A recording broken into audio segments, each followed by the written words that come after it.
Ite tanyo bener, pamai tanyo bener, gure tanyo bener, nggak selamat dunia akhirat. Tidak pernah ada orang yang rugi ketika bertransaksi dengan Allah Ta'ala. Man dzalladzi yuqridullaha qardan hasana fayudha'ifahu lahu adha'afan katsirah. Barang siapa yang mengutangkan kepada Allah dengan transaksi utang piutang yang baik, niscaya Allah akan gantikan untuknya, Allah akan bayar hutang tersebut. Fayudha'ifahu, dilipat gandakan, adha'afan katsirah, dengan lipat ganda yang sangat banyak. Berapa? Standarnya 10. Itu standar secara default. Sesuai dengan janji Allah. Man jaa bil hasanati falahu asyru amsalihha. Barang siapa yang berbuat sebuah kebaikan, maka dia mendapatkan balasan 10 kali lipat. Maka kita diingatkan dengan peristiwa Sayyidina Ali dengan Salman Al-Farisi. Ketika suatu hari Sayyidatuna Fatimah Az-Zahra rahimahullahu ta'ala radhiyallahu ta'ala anha sakit dan mengidamkan untuk makan buah delima. Dan kita tahu Ali, suami Fatimah itu bukanlah pria kaya. Beliau adalah pria termiskin di dunia. Itu bahkan lebih miskin dari Maggie Z. Maggie Z masih punya di gubuk derita.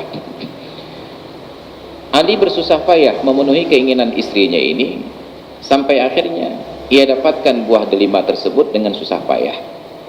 Pada saat sedang pulang ke rumah untuk mempersembahkan delima tersebut kepada istrinya, di jalan beliau bertemu dengan orang miskin yang benar-benar miskin, layak untuk dibantu, minta sedekah. Pelajaran ini ditanamkan oleh Sayyidina Ali kepada anak-anaknya, termasuk Hasan bin Ali, sehingga kelak, kita putuskan dulu cerita Ali. Ketika Hasan bin Ali dewasa, beliau berkeluarga dan punya anak. Di rumah beliau itu tidak ada benda yang melekat yang bisa dicopot untuk disedekahkan. Datanglah seorang yang minta sedekah, as-sa'il, mengetuk pintu rumahnya. Saat dibuka, orang yang minta sedekah, beliau tidak melihat ada sebuah benda yang bisa dicopot di dalam rumah itu untuk diberikan. Dekedina jum gebi, tapi tidak ada yang melekat yang bisa dicopot, hanya dinding saja dengan atap. Maka beliau panggil anaknya, "Nak, datanglah ke tetangga sebelah, berutanglah sedikit uang." Anaknya terkejut, tidak pernah ayahnya itu berutang kecuali hari tersebut. Bertanyalah sang anak, "Wahai ayahku, kenapa tiba-tiba engkau harus berutang?" Kata ayahnya, "Nak, di depan rumah ada seorang tamu minta sedekah, dan ayah tidak punya sesuatu untuk diberikan, maka tolong berutang untuk ayah bisa bersedekah." Anaknya menggugat, "Ya, Allah tidak suruh Anda bersedekah sampai harus berutang. Kalau memang tidak punya sesuatu untuk diberikan, kenapa tidak minta maaf saja?" Mereka maaf pak, hana rezeki. Ayahnya tersenyum dan katakan, "Nak, duduk dulu." Dinasihatilah anaknya. Begini, ayah punya perjanjian dengan Allah, "Innallaha fi aunil 'abdi ma damal 'abdu fi auni akhihi." Allah Ta'ala senantiasa menolong hambanya selama hambanya itu bersedia untuk membantu saudaranya. Ayah punya perjanjian ini dengan Allah. Nah, masalahnya sekarang, di depan rumah ayah ada seorang hamba Allah yang sedang perlu bantuan. Kalau ayah datang minta maaf, sah-sah saja. Tapi ayah khawatir janji Allah itu dibatalkan. Ketika ayah perlu bantuan kepada Allah, Allah pun minta maaf. Maka sebelum Allah minta maaf, ayah tidak akan minta maaf kepada orang tersebut. Kaju etb juga lihat padanya lagi mudang aja. Kenapa? Belajar dari ayahnya Ali bin Abi Thalib dalam kondisi sangat kritis, istrinya sakit, mengidamkan makan buah delima dengan bersusah payah hanya didapatkan sebuah saja. Di jalan bertemu dengan orang yang minta sedekah. Beliau tidak ingin orang yang minta sedekah tersebut berputus asa. Ini mohon dibedakan antara yang minta sedekah dulu dengan yang minta sedekah sekarang. Yang minta sedekah sekarang kelihatan betul menggerim-gerim betul.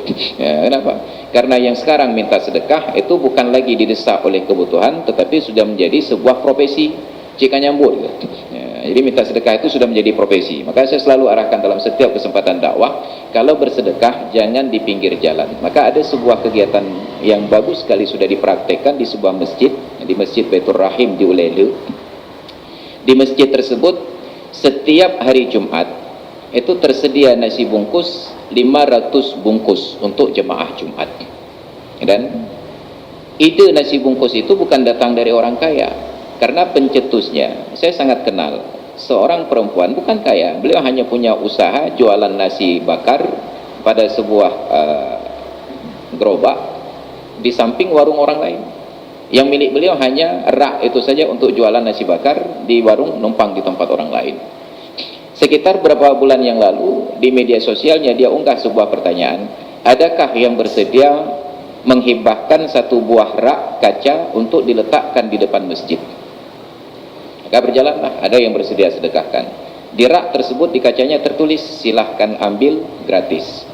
Maka karena beliau usahanya jualan nasi, dibungkuslah beberapa bungkus nasi, diletakkan di dalam rak ini dan tertulis silahkan ambil gratis. Jadi jemaah yang sholat di masjid yang merasa membutuhkan ambil dan gratis. Kemudian beliau ajak kawan-kawan beliau yang sama-sama jualan nasi untuk ikut patungan menyumbang. Siapa yang ada keikhlasan daripada nasi terbuang tidak laku, sumbangkan, letakkan di rak tersebut, silakan ambil gratis. Lalu orang-orang kaya merasa tercampur, medu urang gatin kabi sedekah, kamu kerung kaya bupreh lam. Maka datanglah orang kaya mau bersedekah 100.000, datang ke warung nasi, Pak tolong bungkus nasi 5 bungkus, 10 bungkus, letakkan dalam rak tersebut. Akhirnya terkumpullah hari Jumat ada 500 bungkus nasi dan itu gratis. Kata imam masjid, kebutuhan kami hari Jumat itu Pak Ustaz sekitar 800 bungkus, yang tersedia baru 500 bungkus. Jadi ketika 3 kali Jumat yang lalu saya jadi khatib di sana, rak itu sedang dipindahkan ke masjid di sampingnya, Masjid Syekh Abdul Rauf di Blangoi. Kenapa? Untuk masjid yang lain pun tahu bahwa ada gerakan seperti ini, supaya orang-orang yang punya keinginan berbuat baik tahu kemana donasi dan sumbangannya itu harus diarahkan. Maka tergerak.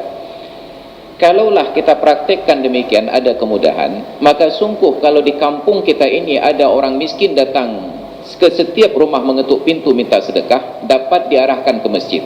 Faham aja?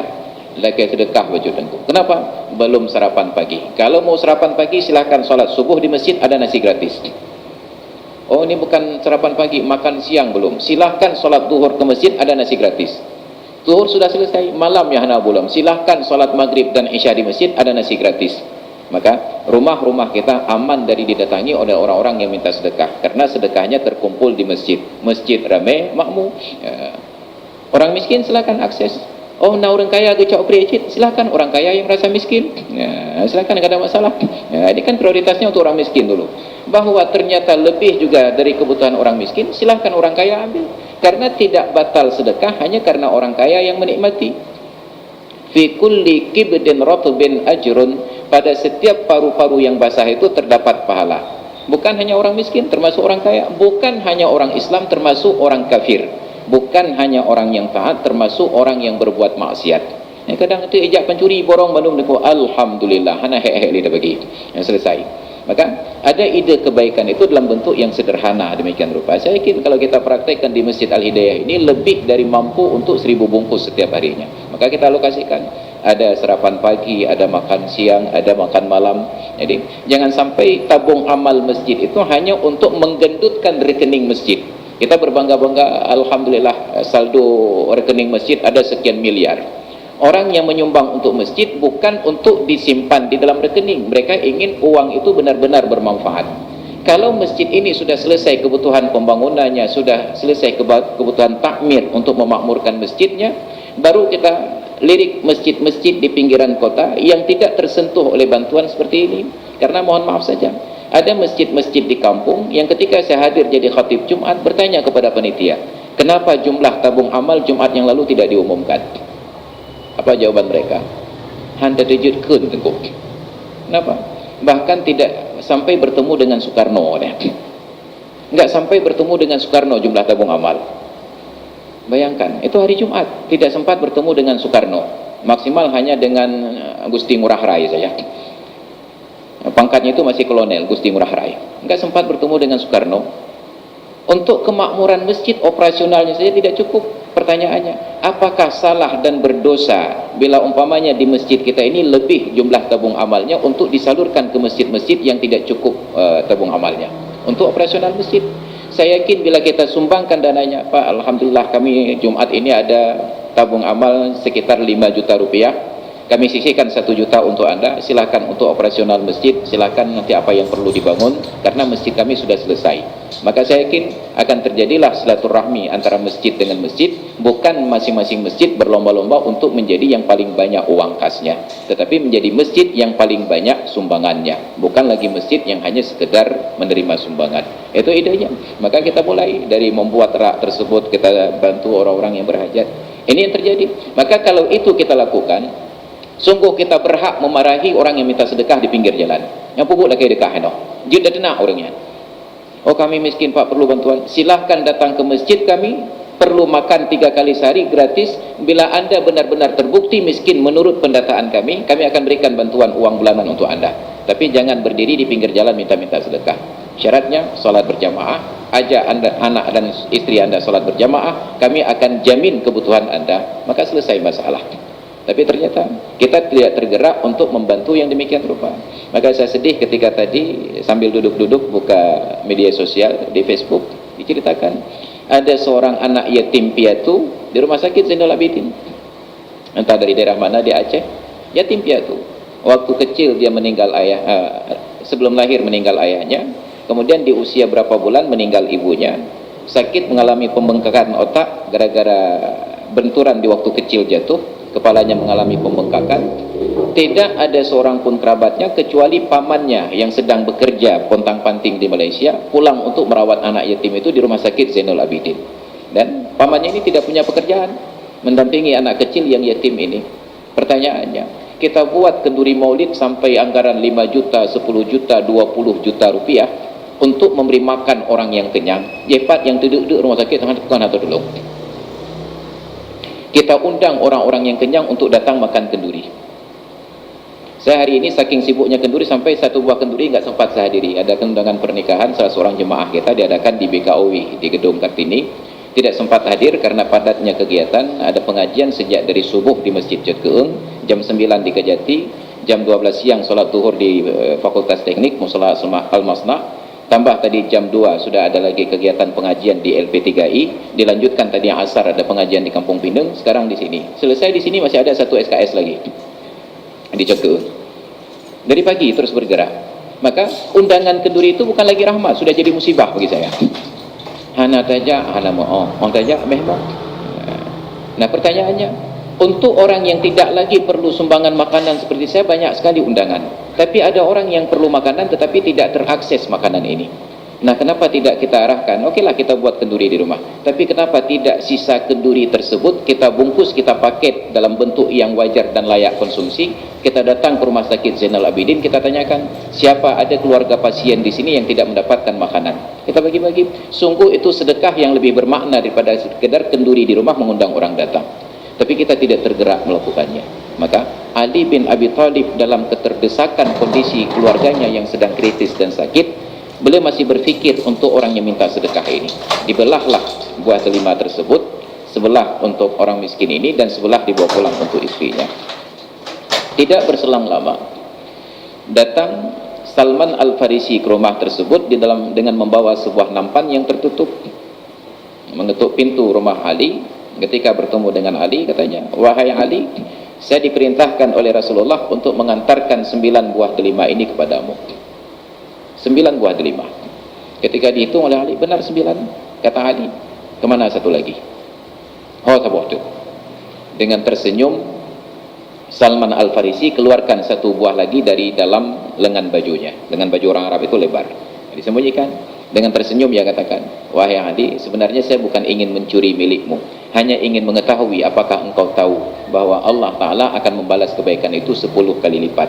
Jadi hanya karena sebelah yang kau berikan, tetap 10 Allah balas. Kenapa? Sebelah itu pun dianggap 1 sesuai dengan kadar keikhlasan. Maka belum tentu sedekah yang 1000 dari seorang miskin kalah dibandingkan sedekah 1 juta dari seorang kaya. Maka Nabi katakan, sabaqa dirhamun mi'ata dirhamin, telah mengalahkan 1 dirham ratusan dirham yang lain. Sahabat bertanya, ya Rasulullah, bagaimana mungkin 100 dirham ratusan dirham dikalahkan oleh 1 dirham? Nabi katakan, ada seorang miskin yang hanya mempunyai uang 1 dirham, tapi yang 1 dirham itu ia sedekahkan 100% dari hartanya. ketika ada orang kaya dari ribuan dirham yang ia miliki, ia sedekahkan 100 dan beberapa ratus dirham, hanya sepersekian dari nilai hartanya.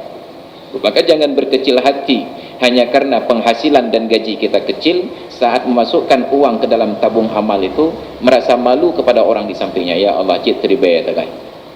Kita tutup-tutup.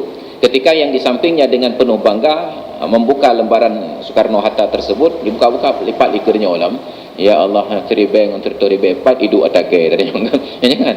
Belum tentu yang 100.000 itu lebih hebat daripada yang 1.000 ini. Karena yang 1.000 itu keluar dengan susah payah, sedangkan yang 100.000 itu dengan mudah. Maka di dalam Islam yang diapresiasi bukan ayyukum aktsaru amalan, bukan siapa yang paling banyak amalnya, tetapi liyabluwakum ayyukum ahsanu amala, agar Tuhan menguji kalian, agar Allah menguji kalian siapa di antara kalian yang paling bagus amalannya. Maka semakin sulit melakukan ibadah, semakin tinggi nilai dan derajatnya di sisi Allah Subhanahu wa taala.